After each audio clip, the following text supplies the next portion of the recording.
रात बरसात का मौसम जिससे साफ पता चल रहा है थोड़ी देर बाद बारिश आने वाली है। बिजलियां कड़क रही है।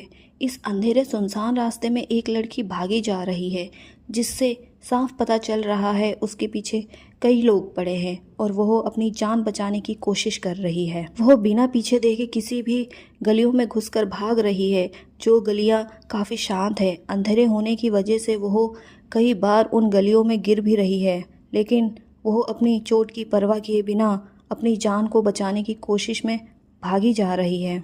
तभी उसे बिजली की रोशनी में कुछ दिखाई देता है और वह वहाँ से गायब हो जाती है। सारे गुंडे रास्ते के बीच में आकर खड़े हो जाते हैं और चारों तरफ उस लड़की को ढूंढते हैं, लेकिन वो लड़की उन्हें कहीं नहीं मिलती है।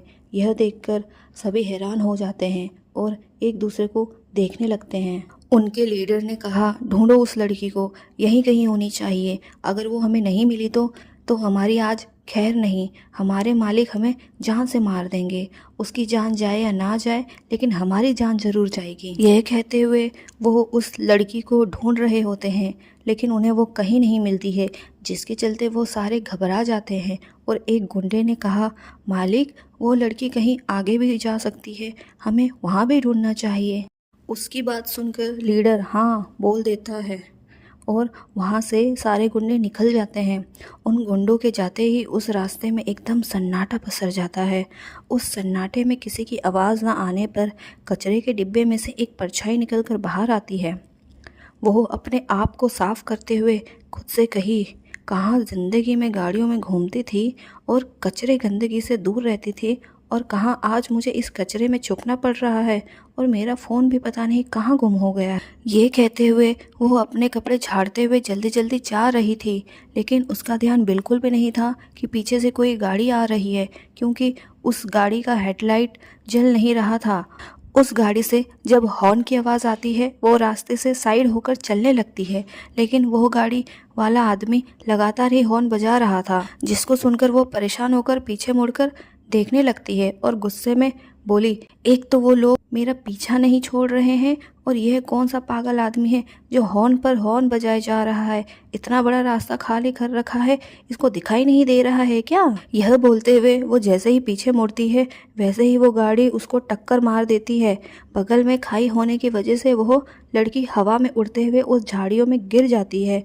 सरक सरक कर वो खाई के अंदर जाती है। वो कार वाला आदमी भी पेड़ में जाकर टकरा जाता है, जिसके चलते उसकी कार भी आधी खाई और आधे रास्ते में अटक जाती है।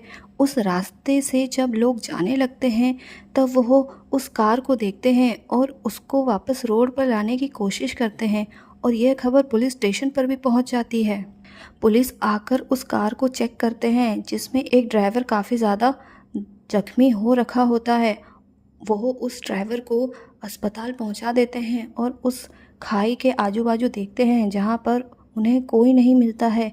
यह कंफर्म कर लेने के बाद सब लोग और पुलिस वहां से चले जाते हैं। दूसरी तरफ एक कमरे में एक लड़की अपने फ़ोन को चेक कर रही होती है और खुद से कहा, यह इस आदमी ने अभी तक मुझे फ़ोन क्यों नहीं किया, अभी तक तो काम हो जाना चाहिए, 2-3 घंटा हो रहा है, कहाँ मर गया ये आदमी, मुझे अभी तक फ़ोन नहीं कर रहा है। यह कहकर वो आदमी को फ़ोन लगाती है। रिंग की आवाज़ सुनकर वो आदमी अपने उन आदमियों को देखता है और ना चाहते हुए भी उसको उस कॉल को उठाना पड़ता है। वो आदमी फ़ोन उठाकर, जी मैडम कहिए। वह लड़की गुस्से में, मैंने तुझे काम दिया था, वो काम हुआ या नहीं हुआ है अभी तक, कितना टाइम हो गया है, तुझे दिखाई नहीं दे रहा है। वो आदमी, मैडम हमने काम तो अपना किया था, लेकिन वो लड़की मिल नहीं रही है। दूसरी तरफ से गुस्से में आवाज़ आती है, क्या मिल नहीं रही है, कैसे नहीं मिल रही है, तुझे एड्रेस तो दिया था कि वो कहाँ गई है। वो आदमी, मैडम हमने काम तो किया, लेकिन वो चकमा देकर भाग गई। वो लड़की गुस्से में, चकमा देकर भाग गई तो गुंडा ही है ना, किडनैपिंग का काम करता है या नहीं, या फिर ऐसे ही नाम के बस पैसे लेता रहता है। तो तुझे तो काम पर रखना ही बेफिजूल है, रख फ़ोन। अगर वो लड़की मेरे घर पर आई तो मैं तेरा और तेरे उन गुंडों का क्या हाल करूंगी वो देख लेना। यह कहकर वो फ़ोन कट कर देती है। बाहर बिजली कड़कने लगती है, जिसकी रोशनी उसके कमरे तक पहुंचती है। वो लड़की अपने कमरे में चक्कर काटते हुए वह कैसे बच सकती है।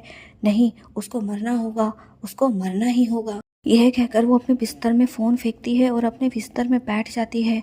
कुछ घंटे बाद काफ़ी तेज़ बारिश होती है, जिससे जो लड़की उस खाई में गिरी होती है वह सरक सरक कर पानी के बहाव से कहीं और पहुंच जाती है। वह इस वक्त होश में नहीं रहती है कि वह कहाँ पहुंच गई है।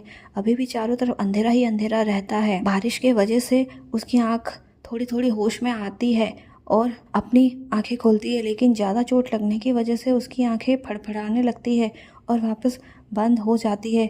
वो वापस बेहोश हो जाती है। धन्यवाद। अगर आपको मेरी कहानी अच्छी लगी तो आप मुझे कमेंट में बता सकते हैं। मैं आपके लिए इसके और भी एपिसोड लेकर आऊँगी।